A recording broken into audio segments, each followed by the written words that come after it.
আসসালামু আলাইকুম। Mohammad Ariful Islam, marketing officer, Naba crop care, territory Sirajganj. বর্তমানে আমি একটা ভুট্টা জমিতে আছি। এই ভুট্টাটা আমাদের নাবা পুষ্পান্ন জাত এবং এই জমির বর্তমান বয়স আজ প্রায় 38 দিন। তো এই জমিতে সব কিছু মিলে এখন পর্যন্ত মাশাআল্লাহ খুবই ভালো। জমির গ্রোথ সব কিছু মিলে ঠিকঠাক আর কি।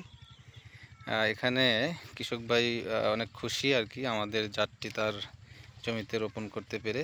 সে আমার প্রতি অবশ্য আস্থা রেখেছিল এবং সে আজ অনেক খুশি। তার মুখে যদি আমরা শুনি, তার কথা হলো যে নাবা ক্রপ কেয়ারের কথার সাথে কাজের মিল আছে, অর্থাৎ আমি যেভাবে বলছিলাম এখন পর্যন্ত ঠিক সেরকমই তার ক্ষেতে আসলে বাস্তব চিত্র ফুটে উঠেছে। আপনারা যদি একটু লক্ষ্য করেন দেখুন, আচ্ছা 38 দিন বয়সে গাছের গ্রোথ সব কিছু মিলে খুবই ভালো।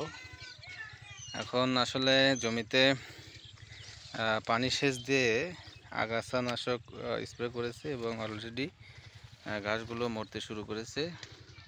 যত দিন যাবে আশা করি এই জমির একটা ভালো পরিবর্তন চলে আসবে আর কি।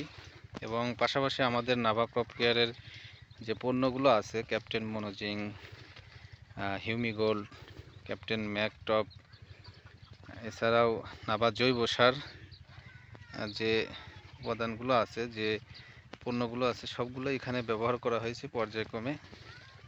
সবগুলোর রেজাল্ট মাশাআল্লাহ এখন পর্যন্ত খুবই ভালো। তো যাই হোক, এখানে কীরকম ফলন হয় সব কিছু মিলে প্রতিনিয়তই আপডেট দেব আর কি। ধন্যবাদ। আসসালামু আলাইকুম।